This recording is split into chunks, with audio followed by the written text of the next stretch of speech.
Melihat bagaimana kondisi pasien nih, apakah dia ada penyakit penyerta, ada komplikasi dengan penyakit-penyakit lain yang enam pada malam hari ini. Sebelum kita mulai, alangkah baiknya kita berdoa terlebih dahulu. Berdoa menurut kepercayaan masing-masing dipersilahkan.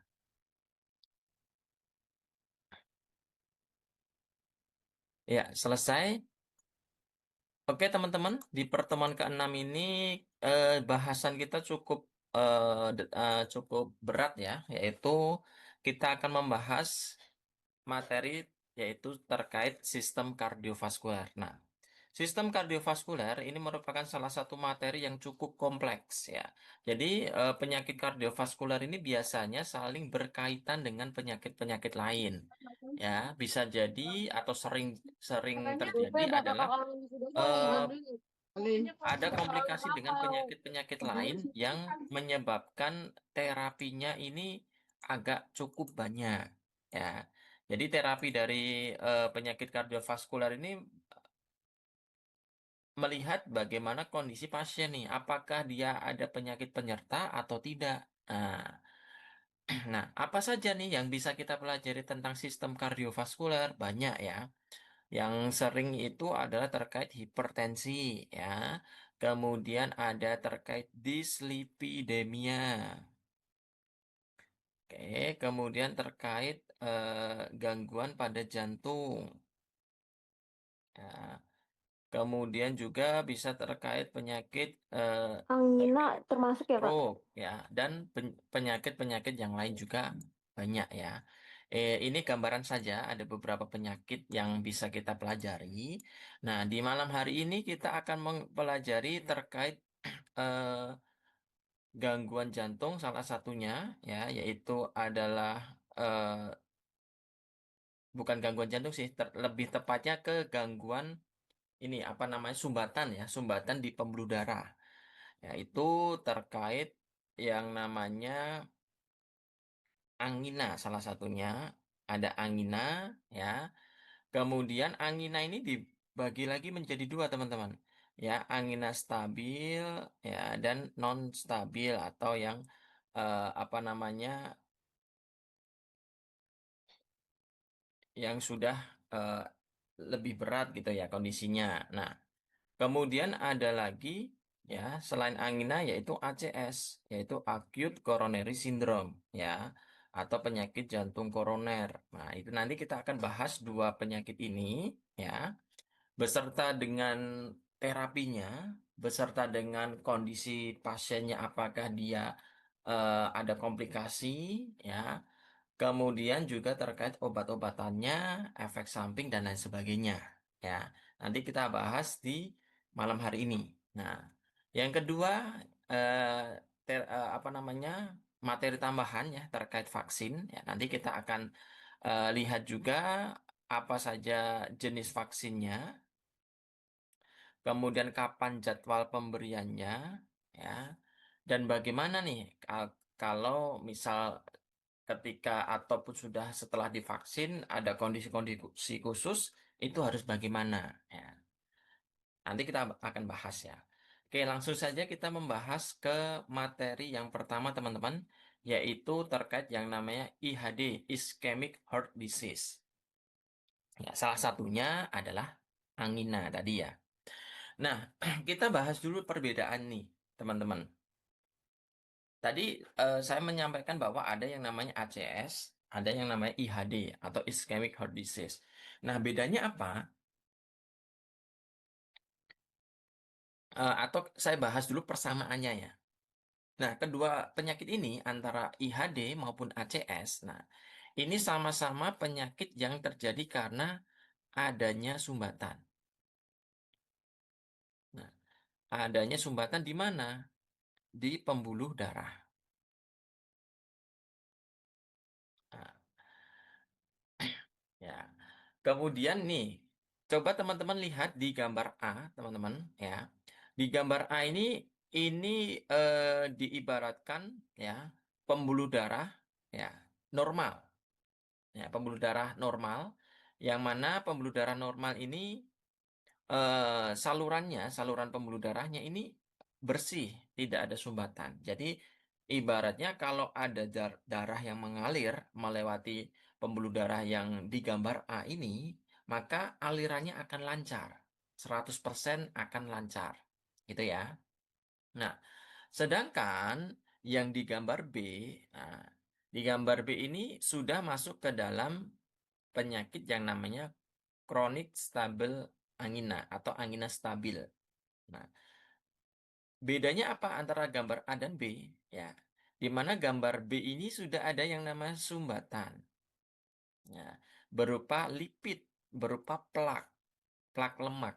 Ya, jadi lemak-lemak yang terlalu tinggi kadarnya di dalam darah itu nanti ada yang bisa atau beberapa itu bisa menyebabkan sumbatan di dalam pembuluh darah.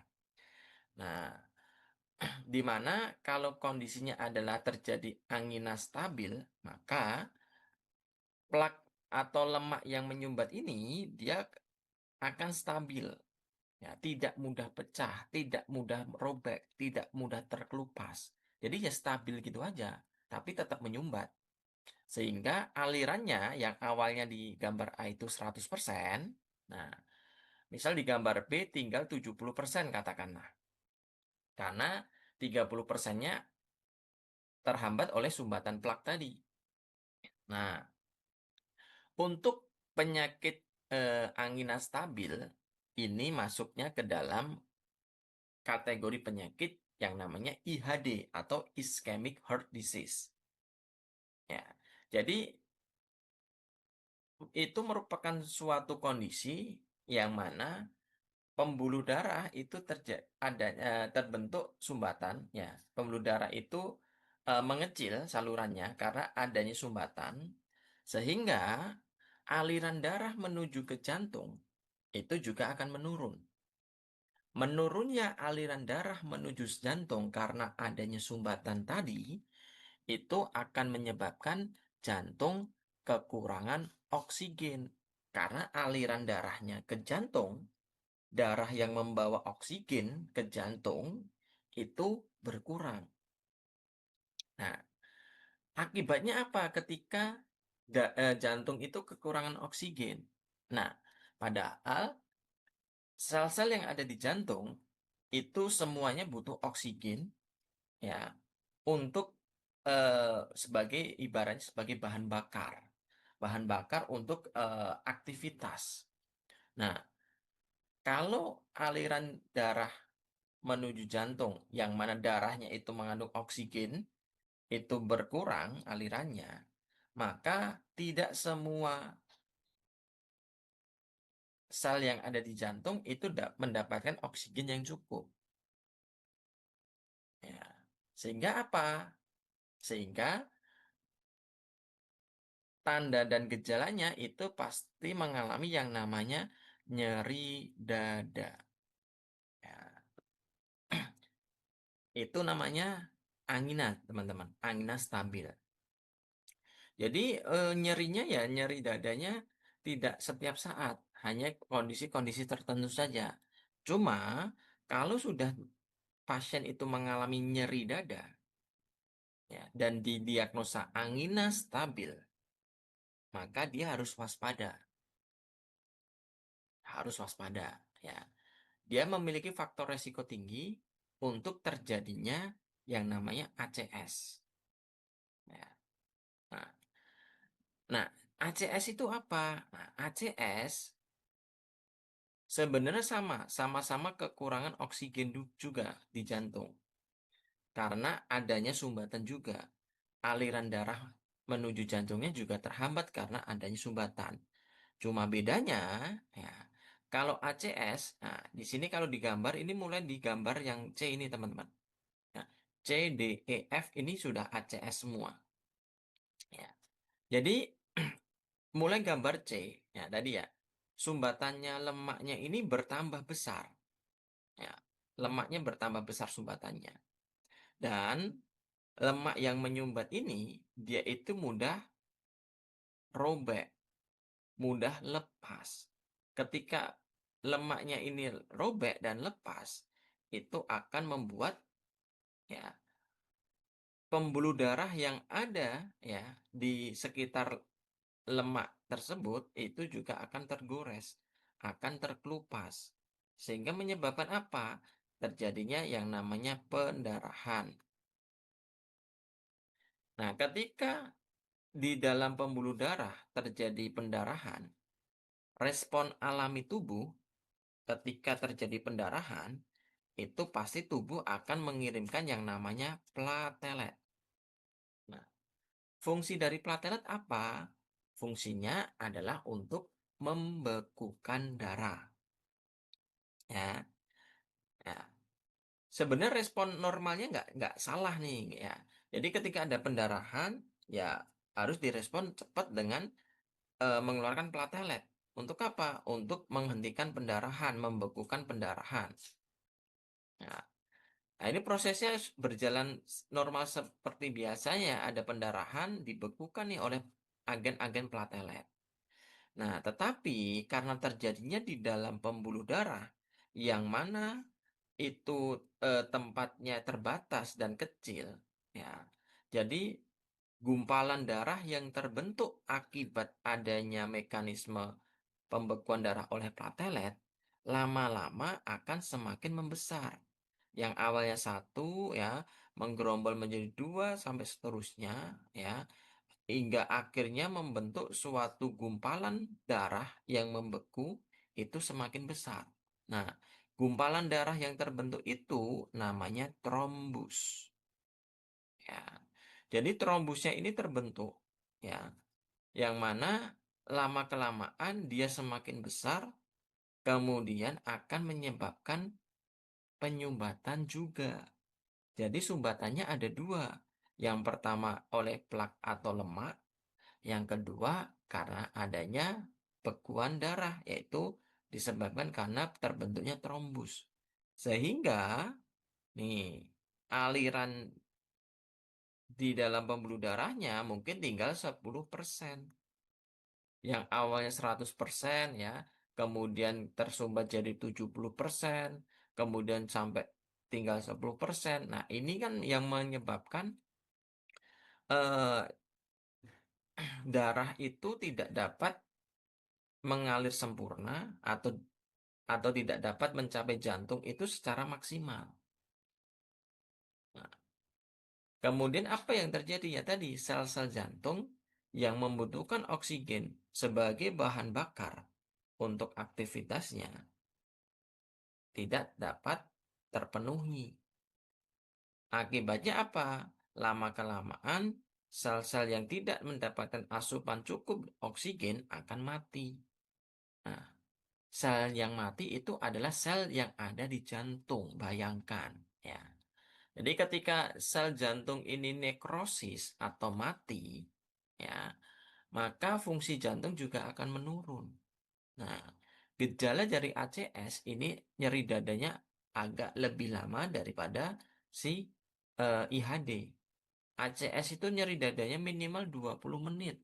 Bayangkan 20 menit rasa nyeri dada dan nyerinya itu nyeri yang kuat, nyeri yang kuat ya.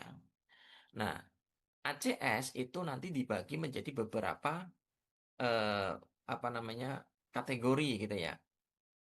Yang pertama tadi ya angina yang tidak stabil ya. Jadi yang ininya yang mudah pecah nih, plaknya yang mudah pecah. Kemudian ada STEMI ya, STEMI dan ada yang namanya non STEMI. Nah, nanti kita apa namanya belajar bareng nih bedanya apa nih STEMI non STEMI dan angina stabil tidak stabil gitu ya. Intinya gambarannya seperti itu teman-teman. Nah, terapinya ya untuk IHD yang angina stabil tadi, terapinya adalah mencegah agar kondisi IHD itu tidak menjadi ACS. Ya. Jadi ACS ini adalah kondisi di mana ketika pasien IHD itu tidak diterapi dengan baik dan benar, maka faktor risiko terjadi ACS itu akan jauh lebih besar.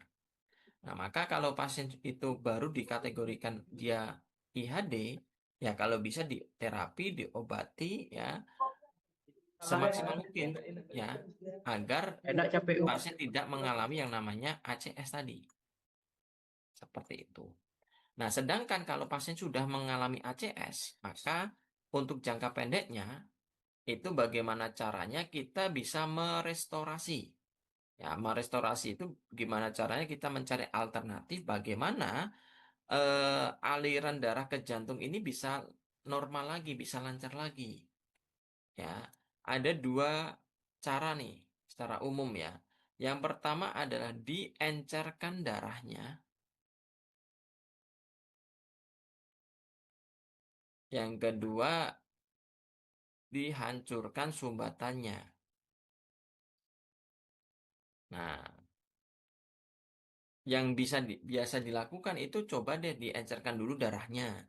Kalau darahnya encer, semakin encer, maka eh, apa namanya celah-celah yang ada di pembuluh darah walaupun sempit itu masih bisa melewati.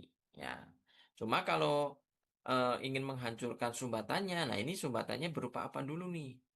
Apakah lemak atau trombus atau bagaimana? Kalau trombus itu dihancurkannya masih gampang. Nah, kalau dia sudah bentuk plak atau lemak, nah ini yang agak sulit nantinya. Ya. Sedangkan terapi jangka panjangnya itu adalah mengontrol faktor resiko kardiovaskuler lainnya. Jadi, kalau sudah ACS, kalau bisa jangan sampai dia komplikasi dengan penyakit kardiovaskuler yang lain. Oke, sampai di sini teman-teman ada yang masih perlu kita diskusikan dulu nggak? Ada yang masih bingung? Silahkan ditanyakan.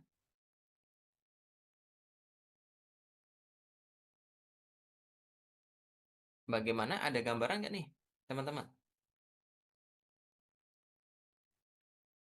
Halo, cek cek. Suara saya apakah terdengar? Terdengar, Kak. Udah ada gambaran. Oke, udah ada ya. Yang lain gimana nih? Kak, saya mau tanya, Kak. Boleh, boleh silakan Kak. Terkait jangka panjang yang ACS itu kan mengontrol faktor risiko kardiovaskular gitu. Nah, Mm-mm, saya mau tanya terkait tentang DM gitu. DM kan sama-sama mm, di aliran darah. mm-mm. Kalau misal pasien kena DM itu ada potensi ke sini juga nggak ya, Kak? Oke, pertanyaan bagus ya. Kalau pasien DM, berarti ini konteksnya pasien itu DM dulu ya Kak? Belum ada penyakit ini ya, kardiovaskular gitu ya? Atau gimana? Eh, Kalau misal udah ada atau belum itu nantinya gimana, Kak? Oke, saya jawab yang belum dulu ya. Misal gini, pasien DM, ya DM, tapi dia hanya DM aja nih, ya tidak ada penyakit penyerta lain termasuk penyakit kardiovaskuler. Nah, yang perlu diperhatikan dalam DM, ya kalau pasien DM itu apanya sih yang tinggi? Yang tinggi apanya kalau DM? Kadar glukosa.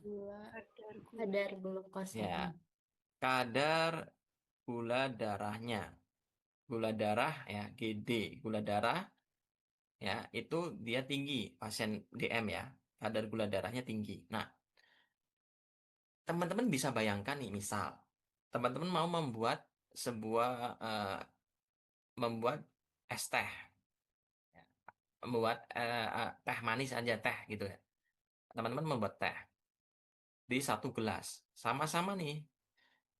Teman-teman ada dua gelas ya, dua gelas. Nah, dua gelas. Nah, dua gelas ini sama-sama ingin membuat teh. Nah, yang gelas pertama itu eh, air teh ditambah 1 sendok gula. Oke, kemudian diaduk ya. Kemudian yang kedua ya sama air teh ditambah 10 sendok gula. Oke. Nah, yang mau saya tanyakan nih ya, yang gelas pertama yang dikasih 1 sendok gula dibandingkan gelas kedua yang dikasih 10 sendok gula, maka secara viskositas tehnya ya itu bagaimana perbedaannya? Ada yang bisa jawab nggak? Lebih kental yang 10 sendok, Kak, dibanding yang 1 sendok Oke, pastinya. berarti viskositasnya, secara viskositas atau kekentalan cairannya, maka yang gelas nomor 2 ini dia lebih kental. Nah, itu analoginya. Nah, coba kita masuk ke dalam kalau pasien itu DM. Ya. Pasien DM dibandingkan pasien normal yang tidak memiliki penyakit DM, maka viskositas dari darahnya lebih kental yang mana? Yang DM, Kak. Pasien Yang DM, DM. Kak. Oke, berarti pasien DM ini ya viskositas darahnya itu tinggi atau lebih kental.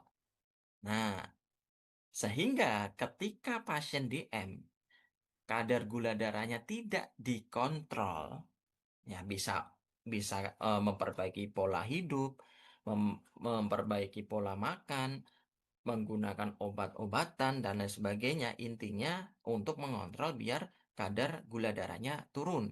Ya, kalau pasien bisa mengontrol kadar gula darahnya untuk pasien DM ya, maka viskositasnya akan kembali turun juga. Tetapi kalau tidak bisa mengontrol kadar gula darahnya, ya maka viskositasnya akan tinggi, viskositas darah atau kekentalannya. Nah, secara jangka panjang, kalau viskositas darah itu terlalu kental dalam jangka waktu yang lama, maka jantung akan bekerja lebih ekstra, lebih keras dalam memompa darah ke seluruh tubuh.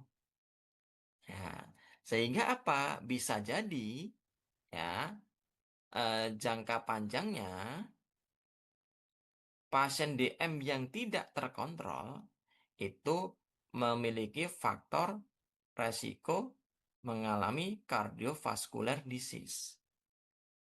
Nah, jadi memang nih pasien DM itu pasti memiliki faktor resiko terjadinya cardiovascular disease. Ya, makanya kalau bisa kalau sudah DM ya dikontrol. Biar apa? Tidak terjadi komplikasi-komplikasi lain. Salah satunya terjadi eh, komplikasi kardiovaskuler, ya penyakit kardiovaskuler. Nah, itu ya. Kemudian kalau ternyata pasien itu yang awalnya itu sudah IHD ataupun sudah mengalami penyakit kardiovaskuler, kemudian juga dibarengkan mengalami komplikasi DM. Nah, itu merupakan faktor resiko penyakit kardiovaskuler yang tinggi. Jadi terapinya itu ekstra. Ya, walaupun DM itu bukan tidak secara langsung berhubungan dengan sistem kardiovaskuler, tetapi ya kalau kadar gula darah tidak terkontrol, maka akan meningkatkan viskositas dari darah. Viskositas yang meningkat akan menyebabkan jantung bekerja lebih ekstra dalam memompa darah. Yang mana ketika jantung bekerja lebih ekstra, akan meningkatkan faktor risiko terjadinya masalah pada jantung. Dan selanjutnya adalah dapat mengalami penyakit kardiovaskuler. Ya. Jadi kalau sebelumnya belum mengalami penyakit kardiovaskuler tapi sudah DM, kontrol. Ya, kontrol DM-nya, kontrol gula darahnya. Ya, maka faktor risiko terjadinya kardiovaskular disease juga akan menurun. Tapi kalau sudah punya penyakit kardiovaskuler ditambah dengan adanya riwayat DM, maka ini sudah menjadi perhatian ekstra ya karena harus mengontrol penyakit kardiovaskulernya dengan obat-obat kardiovaskuler dan harus mengontrol penyakit gulanya dengan obat-obatan antidiabetik. Jadi dua obat yang harus mengontrol kedua penyakit berbeda tadi. Gitu Kak, menjawab nggak kira-kira? Ya Kak, menjawab Kak. Makasih Kak. Oke, sama-sama. Ada lagi? Satu lagi nih kalau ada. Aku, Kak. Boleh, silakan Kak Putri. Kalau misalnya kan tadi menjelaskan terkait penyebab IHD sama ACS tuh karena ada zat contohnya kayak lemak yang numpuk. Nah, Mm-mm, kalau semisalnya ada orang yang habis olahraga kan suka ada tuh yang serangan jantung. mm-mm. Itu orang itu emang misalnya tuh apakah penyebabnya sama karena ada penumpukan di arterinya atau ada faktor lain selain mekanisme ini, Kak? Terima kasih. Oke. Nah, itu nanti akan banyak faktornya, Kak. Nah, faktor yang pertama kita lihat pasiennya dulu tadi, misal orang olahraga, ya kan, kemudian tiba-tiba terkena serangan jantung, apakah faktornya itu adanya sumbatan? Bisa jadi. Itu yang pertama. Yang kedua, memang olahraganya terlalu berat bisa jadi. Jadi kalau olahraganya terlalu berat, suplai darah menuju jantung itu juga tidak maksimal. Dalam artian kan dia jantung itu memompanya lebih kencang ya. Kencang ya. Banyak tubuh itu juga banyak memerlukan yang namanya oksigen sehingga jantung itu dipaksa memompa dulu darah eh, kencang ya. Nah, dia lupa nih padahal jantung sendiri dia juga butuh oksigen. Ya, sehingga ketika jantung itu dipompa eh, lebih kencang, aliran darahnya lajunya lebih cepat, kemudian oksigennya di dalam darah itu ibaratnya apa namanya dibutuhkan oleh sel-sel organ yang lain. Nah, kemudian darah yang menuju yang sampai ke jantung itu oksigennya tinggal sisa-sisa. Ya, sehingga ya sama aja, berarti jantung ini nggak dapat suplai oksigen, walaupun tidak ada sumbatan. Konteksnya seperti itu ya. Jadi makanya kan bisa jadi serangan jantung yang mendadak itu karena olahraganya terlalu berat, ya, sehingga jantung itu kekurangan oksigen, ya. Kemudian terjadilah nekrosis pada sel-sel jantung yang kemudian terjadilah nih, ya, serangan jantung. Itu bisa jadi, ya. Kemudian bisa juga faktor bahwa pasien tersebut memang ada riwayat penyakit lain, ya. Misal sebelum pas apa namanya ketika olahraga sebenarnya pasien ini udah tahu nih bahwa dia tidak boleh terlalu keras nih dalam eh, olahraga misal. Nah, itu bisa jadi. Jadi banyak faktornya, Kak. Ya, ya faktor adanya sumbatan bisa jadi, ya faktor karena terlalu keras dalam berolahraga juga bisa jadi, faktor karena mungkin memang ada kondisi khusus juga bisa jadi, ya.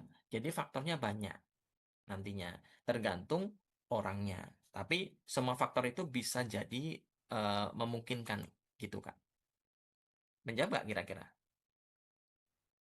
Iya, udah kejawab, Kak. Terima kasih. Oke deh. Saya lanjut dulu ya teman-teman karena masih banyak ya. Nah, kita bahas dulu yang pertama itu adalah angina stabil.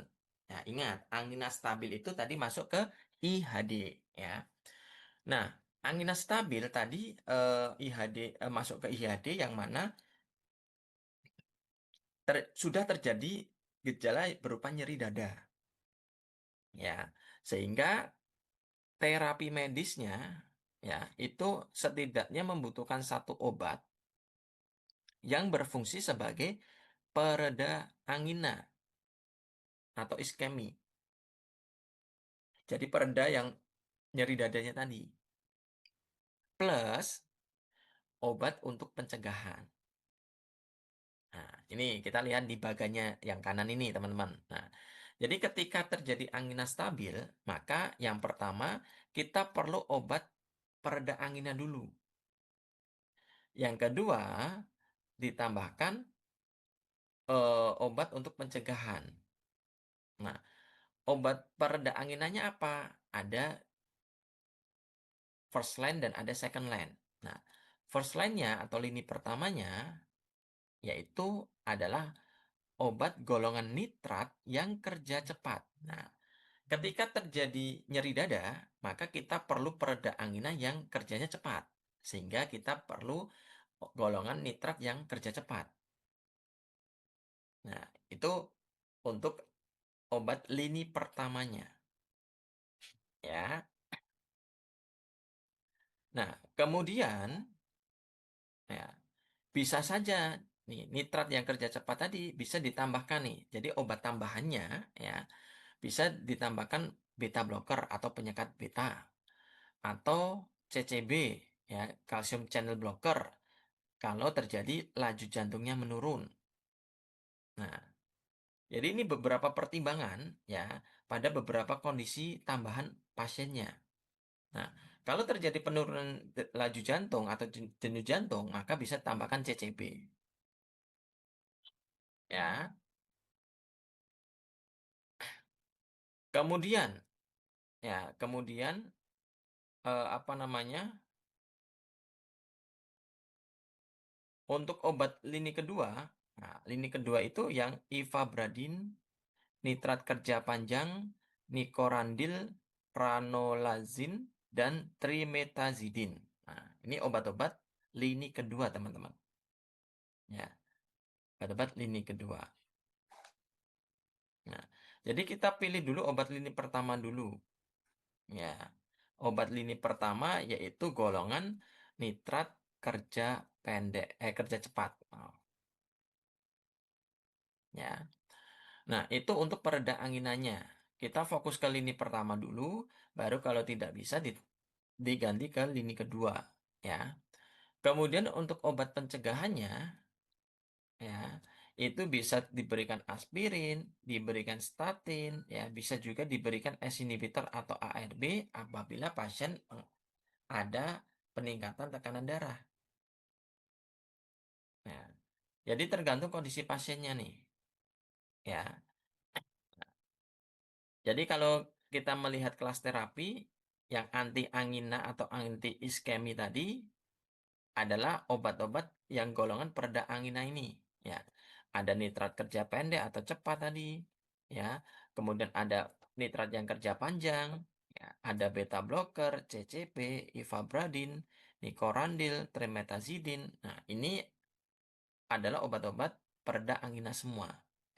Sedangkan yang bawahnya antitrombotik, contohnya aspirin clopidogrel, penurun lipid, contohnya statin, SGLT2 inhibitor, contohnya dapagliflozin, dan kalau komorbid hipertensi DM dan gagal jantung, ya, maka diberikan S inhibitor atau ARB. Nah, kalau yang ini, yang 4 golongan ini itu adalah obat untuk pencegahan. Kalau yang ini tadi itu adalah pereda anginanya. Nah, jadi prinsipnya adalah ketika terjadi angina stabil, itu ada satu obat pereda angina plus obat pencegahan. Nah, ini tergantung kondisi pasiennya nih. Dia seperti apa? Butuhnya yang mana? Apakah butuh aspirin clopidogrel atau statin atau S inhibitor dan lain sebagainya. Tergantung kondisi pasiennya. Oke, itu angina stabil, teman-teman. Nah, ada yang dinamakan terapi angina alternatif baru second line. Ya. Nah, tadi second line tadi kan ada ranolazin, ivabradin, trimetazidin, dan nikorandil. Ya, di mana keempat obat ini bekerja melalui mekanisme non-hemodinamik. Ya, jadi keempat obat ini dia merupakan ini tadi, ya, lini kedua dari terapi angina stabil. Ya. Nah, untuk pencegahannya, ya, untuk terapi anti iskemi, ya, ini tergantung kondisi pasiennya tadi, teman-teman. Ya. Jadi kalau terapi standar, maksudnya terapi standar itu apa? Berarti kondisi pasien itu hanya terjadi iskemi saja atau terjadi angina saja, tidak ada komorbid lain. Nah, kalau tidak ada komorbid lain, maka ya langkah pertama yang diberikan ketika pasien terjadi kondisi angina stabil, maka diberikan monoterapi. obat lini pertama yaitu anti nitrat yang golongan kerja cepat ya. Ya tadi bisa beta blocker atau CCB. Pilih salah satu karena dia monoterapi untuk langkah pertamanya. Nah, kalau ini belum berhasil, langkah keduanya dikombinasi antara keduanya, yaitu beta blocker dikombinasi dengan CCB yang dihidropiridin. Contohnya amlodipin, nifedipin, nah itu CCB yang dihidropiridin. Nah, langkah ketiga baru ditambahkan obat lini kedua. Nah, obat lini kedua tadi ya, yaitu nitrat kerja panjang, ya bisa juga nikorandil, ranolazin, ivabradrin, dan trimetazidin. Nah, jadi tergantung kondisinya ya. Itu kalau kondisi standar seperti itu. Nah, kalau kondisi pasien laju jantungnya cepat, lebih dari 80 kali per menit, maka langkah pertamanya dipilih beta blocker atau CCB yang non dihidropiridin. Kalau jantungnya lajunya cepat. Nah, langkah kedua dikombinasi keduanya antara beta blocker dengan CCB yang non dihidropiridin tadi. Nah, langkah ketiga kalau belum berhasil di langkah kedua, maka terapinya menjadi beta blocker plus ivabradin. Ya. Sedangkan kalau laju jantungnya lambat di bawah 50 kali per menit, maka terapinya itu langsung kombinasi antara dihidropirid, bukan kombinasi, monoterapi ya, monoterapi CCB yang dihidropiridin, monoterapi satu obat aja.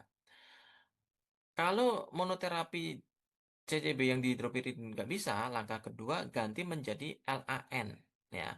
LAN itu apa? Long acting nitrat. Berarti dia obat lini kedua ini long acting nitrat. Langkah ketiga, kalau diganti long acting nitrat nggak bisa, maka ditambahkan, dikombinasi nih antara CCB dihidropiridin dikombinasi dengan long acting nitrat. Nah, kalau nggak bisa lagi, ada langkah keempat, langkah terakhir. Nah, tambahkan nikorandil atau ranolazin atau trimetazidin. Nah, jadi langkahnya paling banyak untuk laju jantung yang lambat.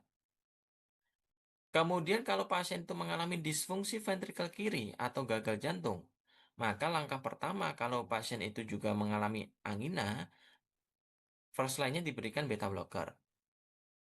Ya, langkah keduanya beta blocker ditambahkan long acting nitrat atau beta blocker ditambahkan ivabradin. Kemudian langkah ketiganya tambahkan obat lini kedua yang lain selain ivabradin ataupun long acting nitrat, misal nikorandil, ranolazin itu bisa.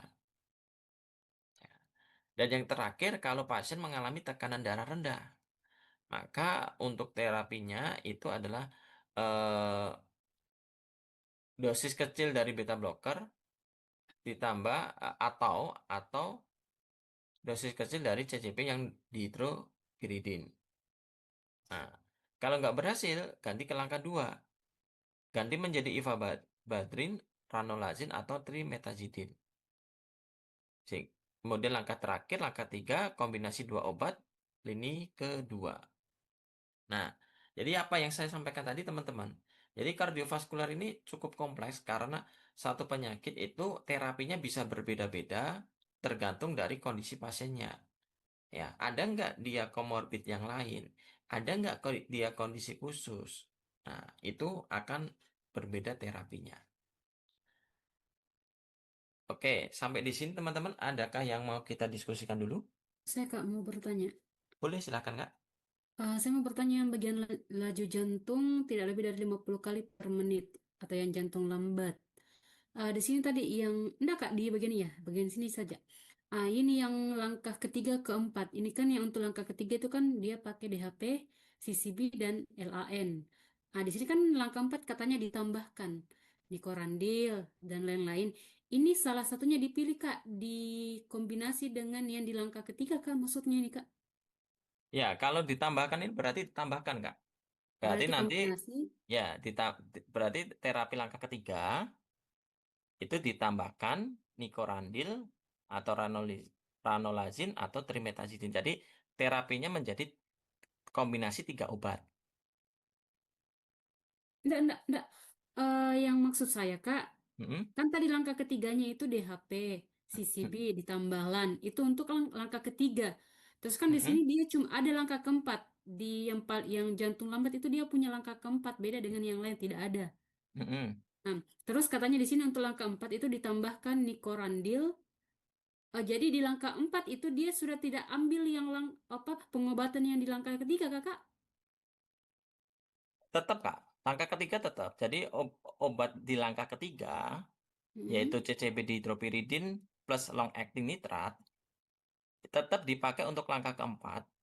Jadi langkah keempat itu nanti obatnya ada 3, Kak. CCB dihidropiridin plus LAN long acting nitrat Nitrat. plus pilih salah satu Ah, nicorandil, gitu. ranolazin atau trimetazidin. Ini dipilih Nitrat. salah satu. Oh, oke. Paham, Kak. Begitu?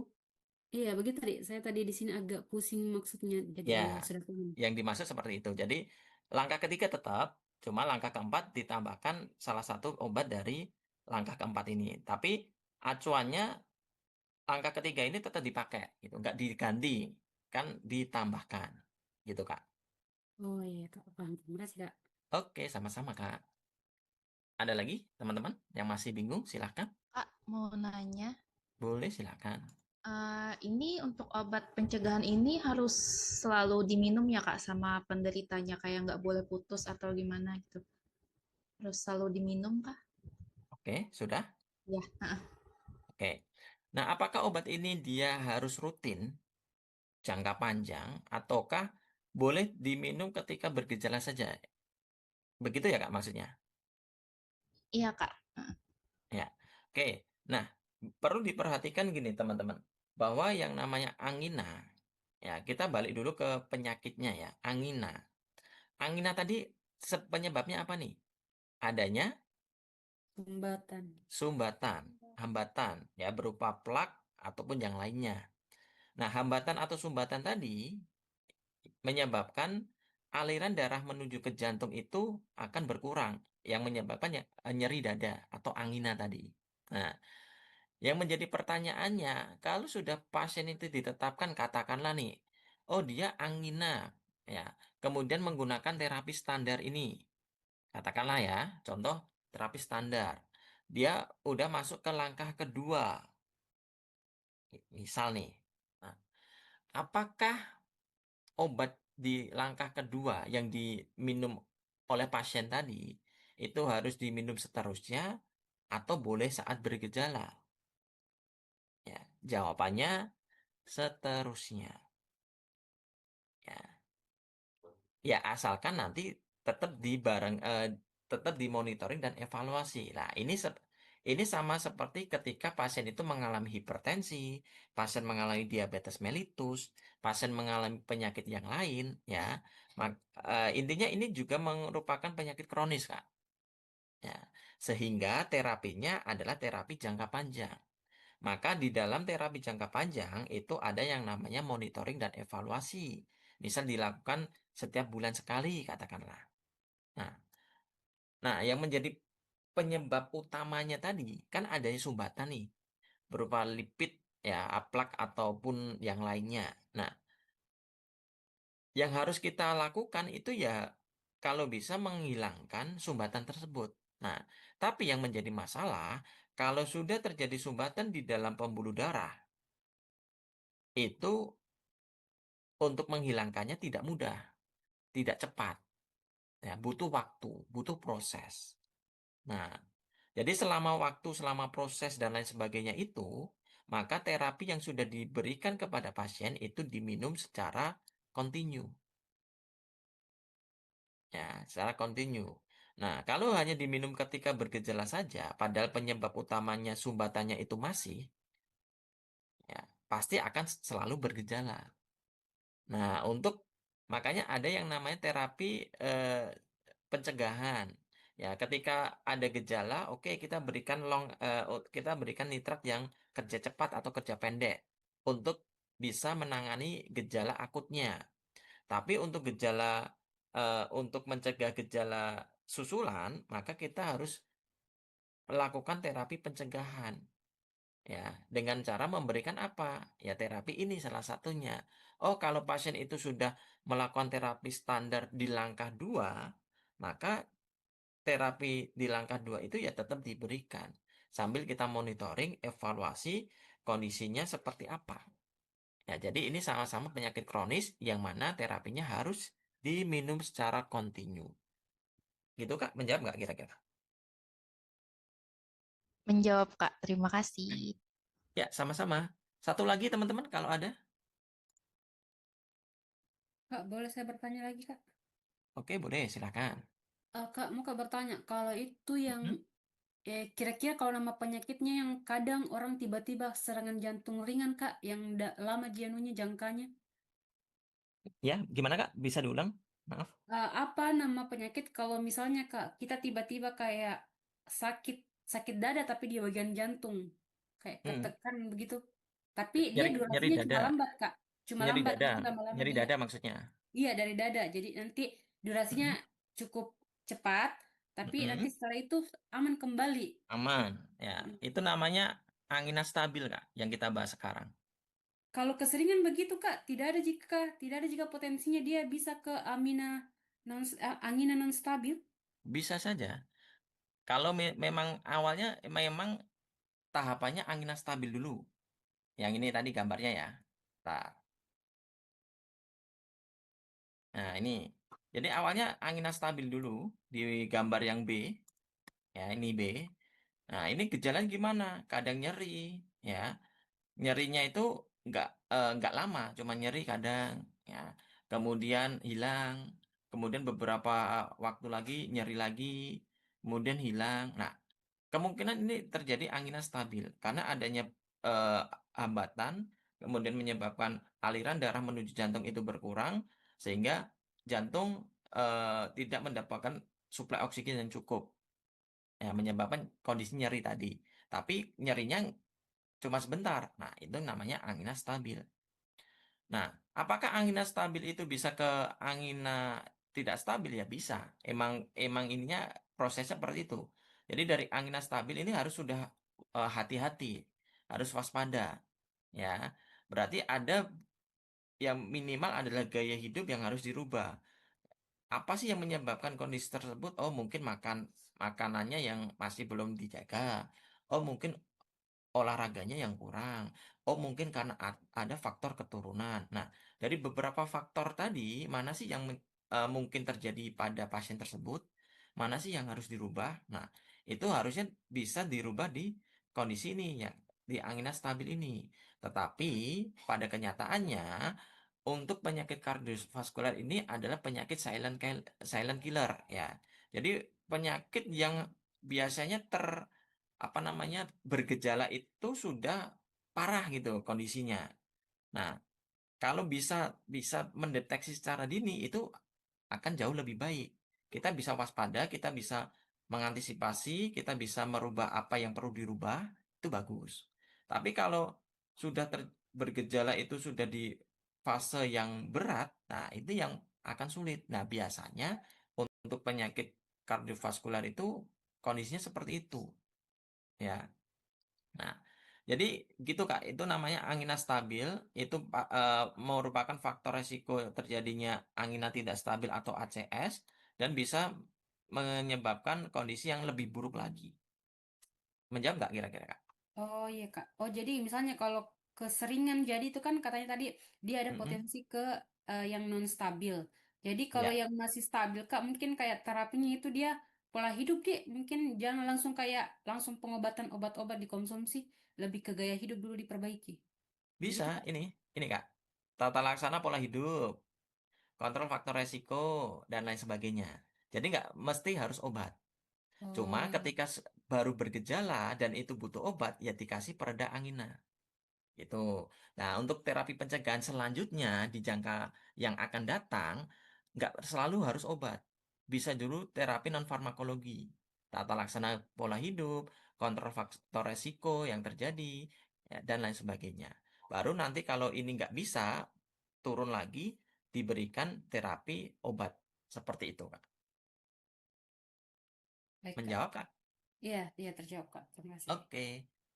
Oke, di kolom Sama pertanyaan itu. ada beberapa pertanyaan ya. Ini saya ini dulu ya, saya jawab dulu ya. Dari Kak Rima, berarti tingkat parahnya parah ACS ya Kak? Betul. Jadi ACS dan IHD tingkat keparahannya lebih parah ACS ya.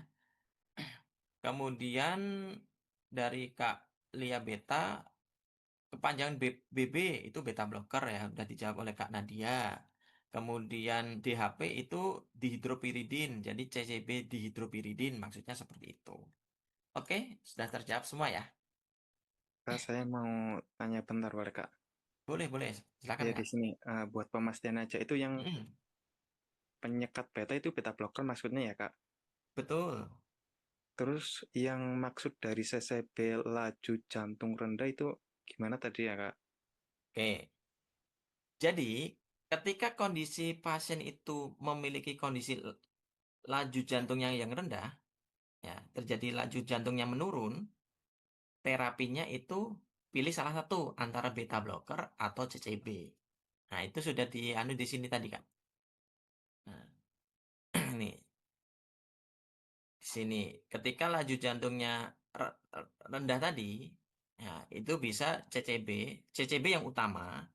Tapi juga sebenarnya beta blocker bisa. Cuma kalau di sini memang CCB yang utama ketika terjadi ini laju jantungnya menurun.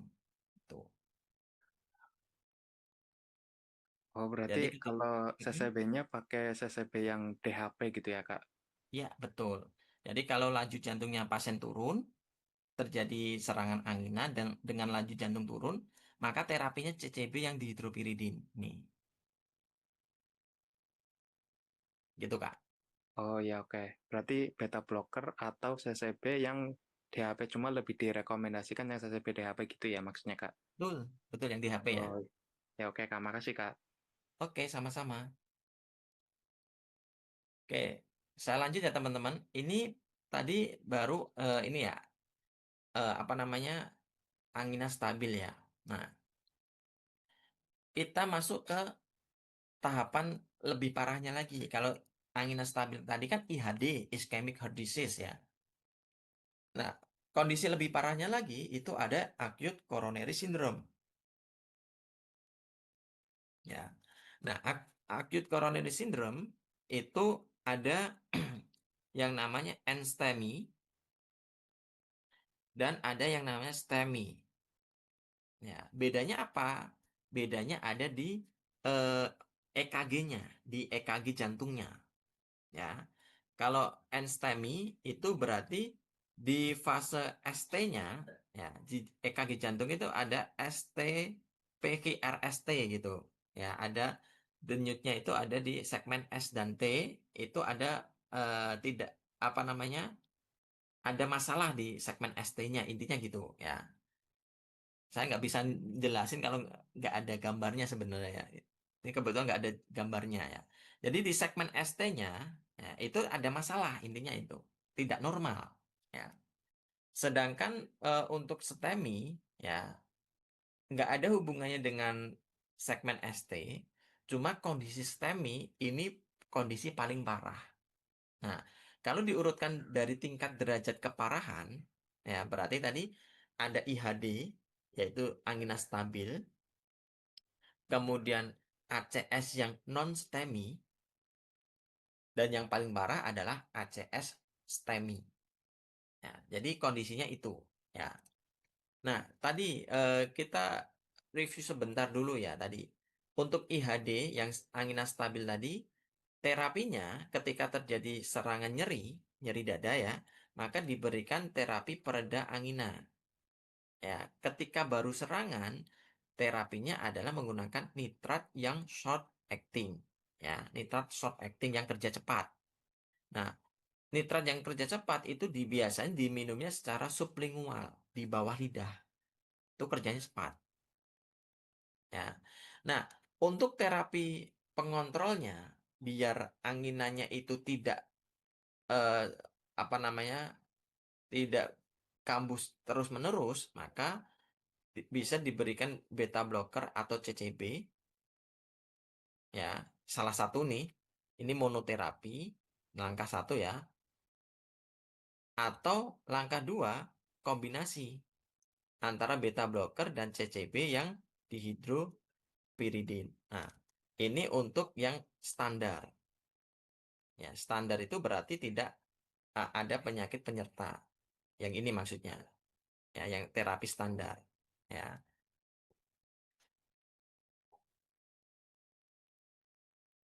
Nah, oke, itu ya teman-teman. Jadi itu untuk terapi ketika terjadi serangan. Nah, kemudian untuk pencegahan, biar kedepannya itu juga faktor resikonya turun, ya, biar tidak berkembang menjadi ACS, maka akan diberikan beberapa preventif ya, terapi pencegahan. Yang pertama diberikan high intensity statin. Nah, kenapa statin? Statin itu kan digunakan untuk menurunkan kadar kolesterol. Nah, faktor utama tadi penyebab terjadinya IHD maupun ACS kan adanya sumbatan berupa lemak. Nah, makanya ketika sudah mengalami IHD maupun ACS, terapi preventif ataupun terapi pencegahan untuk jangka panjangnya pasti diberikan yang namanya high intensity statin.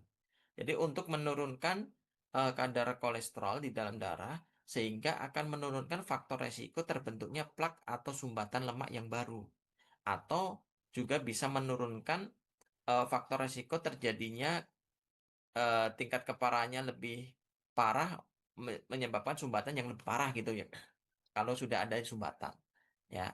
Jadi intinya biar sumbatannya itu kita minimalkan, ya, biar tidak terjadi sumbatan lagi. Kalaupun sudah ada sumbatan, biar sumbatannya tidak semakin parah, makanya diberikan high intensity statin. Nah, yang kedua diberikan antiplatelet. Nah, contohnya aspirin, bisa clopidogrel juga bisa. Untuk apa? Untuk menurunkan viskositas dari pembuluh darah, ya, dengan cara mengencerkan darah tadi.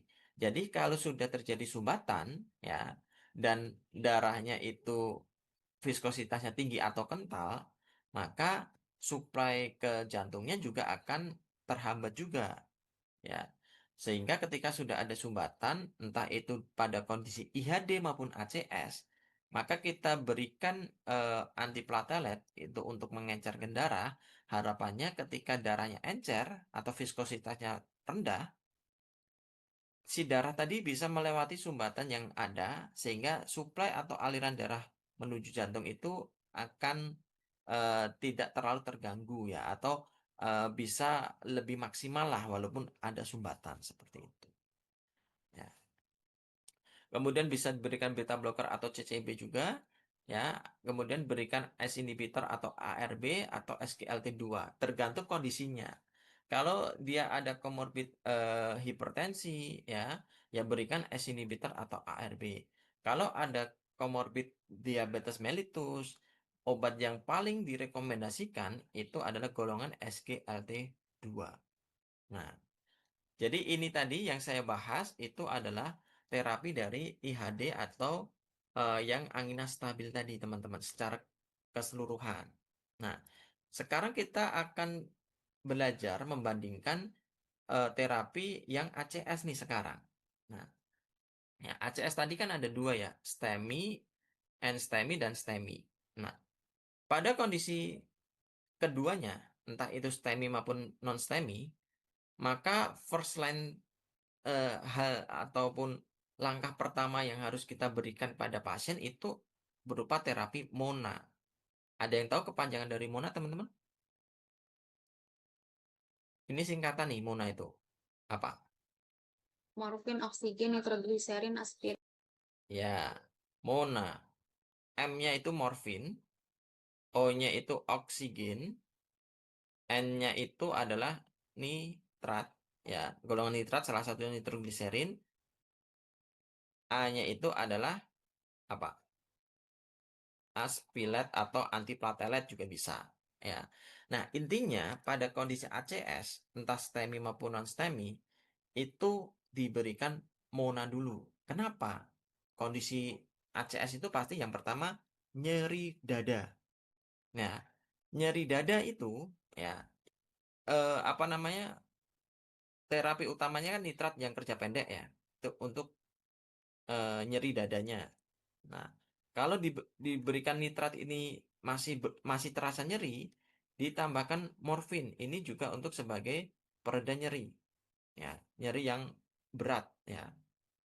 Kemudian tadi penyebab utamanya apa?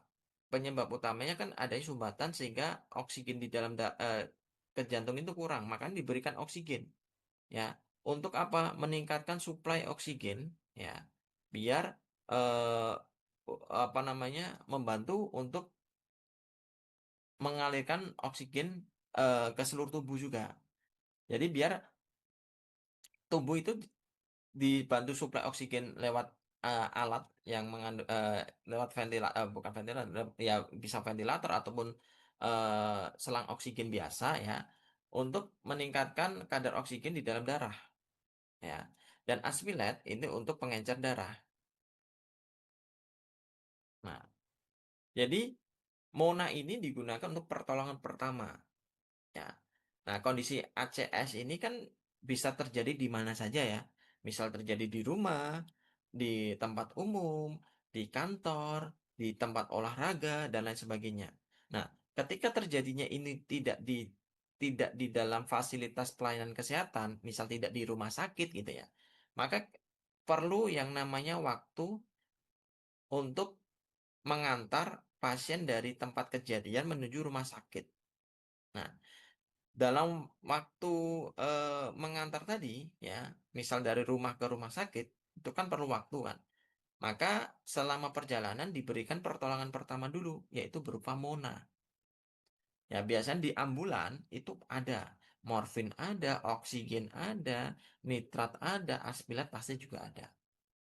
Ya, itu untuk pertolongan pertamanya. Selama pasien itu diantar dari tempat kejadian menuju misal rumah sakit. Nah, sampainya di rumah sakit, itu nanti akan dievaluasi. Kira-kira pasien itu mengalami ACS berupa NSTEMI atau STEMI. Nah, kalau misalnya ya, pasien itu mengalami non-STEMI yang resikonya rendah, ya, resiko rendah ini dilihat dari kondisi pasien. Ya, nanti yang mendiagnosa dokter. Nah, kapan dia didiagnosa pasien dokter mengalami resiko rendah dan tinggi itu tergantung kondisi pasiennya, ya. Nah, ketika didiagnosa mengalami ACS non-STEMI dengan resiko rendah, maka pasien itu diberikan terapi berupa dual antiplatelet. Ya, dual antiplatelet itu berupa aspilat plus clopidogrel. Nah, ini dual antiplatelet, ya, plus antikoagulan. Nah, misal apa nih koagulannya? Katakanlah warfarin misal. Nah, contohnya seperti ini contohnya, ya. Jadi semuanya ini pengencer darah semua. Ya, pengencer darah. Harapannya darahnya benar-benar encer, ya, sehingga aliran darah menuju jantungnya itu bisa eh, walaupun tidak tidak maksimal bisa bisa diupayakan, ya, bisa diupayakan biar tidak terjadi sumbatan secara eh, penuh gitu, ya. Nah, itu kalau yang ACS non-STEMI dengan resiko rendah. Nah, kalau pasien itu mengalami ACS non-STEMI dengan resiko yang sangat tinggi ataupun tinggi, maka terapinya bukan menggunakan terapi obat lagi. Ya, bukan terapi obat lagi, tapi terapinya berupa tindakan yaitu PCI. Nah, ini bahasa Inggrisnya PCI gitu ya. Tapi Indonesianya, ya, yang sering disebut adalah pasang apa, teman? Tahu nggak? Pasang ring jantung. Nah, jadi PCI itu adalah kondisi pasang ring, ya, pasang ring jantung gitu kan. Nah, itu juga terjadi pada kondisi ACS yang STEMI. Ya, ingat, ACS STEMI ini adalah kondisi terparah, ya, kondisi paling parah di ACS. Nah, jadi kalau sudah pasien mengalami ACS STEMI, entah dia resikonya apapun itu, gitu ya, first line-nya adalah harus segera dilakukan tindakan PCI atau segera dilakukan pemasangan ring jantung. Ya, itu harus wajib, ya. Nah, tapi kan nggak semua rumah sakit bisa nih melakukan prosedur itu, ya. Jadi kalaupun nanti ternyata pasien itu tidak bisa langsung segera dilakukan tindakan PCI di rumah sakit tersebut, misalnya, maka bisa dilakukan PCI tertunda. Ya, PCI tertunda yang wajib ketika dilakukan PCI tertunda, pasien diberikan dulu terapi yang namanya eh, terapi yang menggunakan golongan fibrinolitik. Nah, jadi setelah diberikan terapi fibrinolitik dalam kurun waktu 72 jam setelah diberikan fibrinolitik, maka harus segera dilakukan tindakan PCI. Nah, itu kondisi ACS ya, teman-teman, entah STEMI maupun non-STEMI. Ya. Intinya kalau STEMI itu langsung PCI, kalau non-STEMI itu kalau resikonya rendah bisa obat dulu, kalau resikonya tinggi ya langsung PCI juga. Nah, itu untuk kondisi akutnya, kondisi ketika serangan. Kemudian untuk kondisi jangka panjangnya, ya preventifnya setelah terjadi serangan misalnya, kemudian pasien itu pasang ring jantung misal. Nah, kemudian setelah pasang ring misal, ya, maka tetap diberikan yang namanya high intensity statin. Ini wajib diberikan seumur hidup, ya. Kemudian antiplatelet, ya, bisa aspirin ataupun clopidogrel atau kombinasi keduanya, beta blocker CCB, S inhibitor ARB. Ya, hampir sama dengan IHD tadi. Ya. Cuma kondisinya yang membedakan. Oke, teman-teman, sampai di sini ada yang masih bingung terkait ACS? Kak, mau tanya Kak? Oke, satu-satu. Bentar, teman-teman, sabar. Siapa dulu, Kak, tadi, Kak? Yang cowok tadi, Kak, siapa? Kak Ibnu Kak. Oke, Kak Ibnu. Oke. Silakan, Kak Ibnu. Tanya Kak, untuk stabil angina kan sependek yang saya tahu itu karena biasanya aktivitas fisik Kak. Nah, sedangkan kalau yang tidak stabil itu karena plak gitu. Nah, apakah kalau angina stabil ini perlu Kak dikasih antiplatelet karena posisi di situ kan setahu saya nggak ada plak gitu Kak. Kalau stabil angina. Makasih Kak. Oke, stabil angina tadi juga ada sumbatan plak, Kak. Cuma memang plaknya yang menyumbat itu dia stabil, tidak mudah pecah, tidak mudah ya intinya tetap ada sumbatan. Nah, kemudian apakah perlu antiplatelet? Ya, yang namanya ketika angina, entah dia stabil maupun non stabil, dia sudah mengurangi apa namanya aliran darah yang awalnya 100%, ketika ada sumbatan itu pasti kurang dari 100%, tergantung besar kecilnya sumbatan. Makanya untuk terapinya ya tetap tetap eh, tetap direkomendasikan diberikan yang namanya antiplatelet untuk biar apa namanya darah itu bisa lancar untuk melewati sumbatan yang ada. Seperti itu, Kak. Menjawab nggak, Kak Ibnu? Sama ini Kak, kenapa fibrinolitik nggak dikasih dari awal dari resiko rendah Kak? Supaya Gimana, Kak? Maaf. fibrinolitik itu nggak dikasih dari awal supaya eh, sumbatan dari koagulasi darahnya itu bisa teratasi dari awal gitu Kak. Oke, kenapa terapi fibrinolitik nggak diberikan dari awal? Nah, jadi terapi fibrinolitik ini bukan merupakan obat dewa ya. Maksudnya gini, maksudnya ini terapi ini dia banyak syaratnya. Ya, nggak semua pasien itu bisa menggunakan terapi fibrinolitik.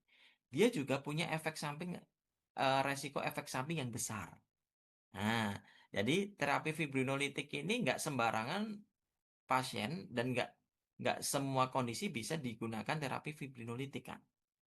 Jadi memang untuk kondisi-kondisi tertentu atau pada pasien-pasien tertentu yang memenuhi syarat kriteria menggunakan terapi fibrinolitik.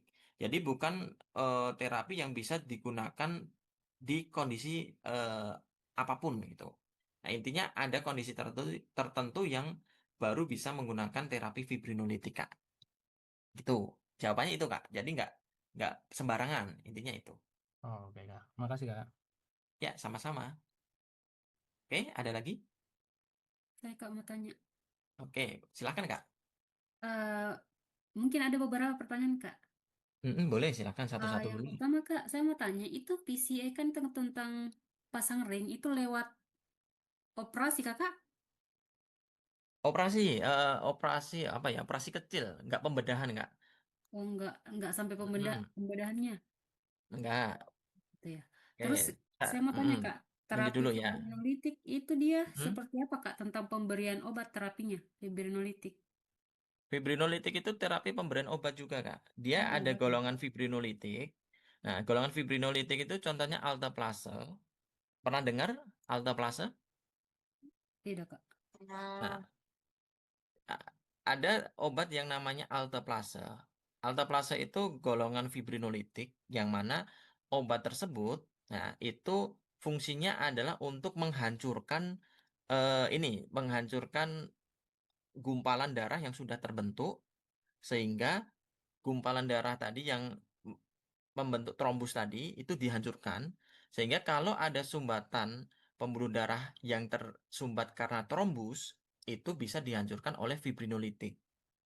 Kurang lebihnya seperti itu. Cuma efek samping fibrinolitik itu juga tinggi. Jadi nggak semua kondisi dan nggak semua pasien itu bisa diberikan fibrinolitik. Jadi dia bukan sebagai first line terapi pada kondisi-kondisi biasa, tapi dia sebagai pilihan terapi utama ketika memang kondisinya itu diperlukan fibrinolitik gitu. Gitu. Iya Kak, paham. Terus Kak yang bagian Mm-mm. monanya saya Kak agak bingung. Kan di sini Iya, ada morfin, bingungnya. oksigen, nitrat. Ini kan misalnya kalau katanya tadi di ambulans, pemberian, Mm-mm. oh berarti di ambulans itu untuk O-nya oksigen itu langsung disuplai oksigen Kakak untuk Ya, yang Mona itu kan singkatan, Kak. Jadi di Hmm. ambulan itu kan pasti ada yang namanya kit emergency. Ya, pasti di situ terdapat obat-obat yang standar ambulan. Nah, itu ada Mona itu ada di dalam ambulan itu. Jadi, misal morfin. Nah, biasanya tetap ada morfin di dalam ambulan untuk sebagai anti nyeri. Nah, kemudian oksigen. Di ambulan pasti terdapat tabung oksigen kan untuk membantu pernafasan.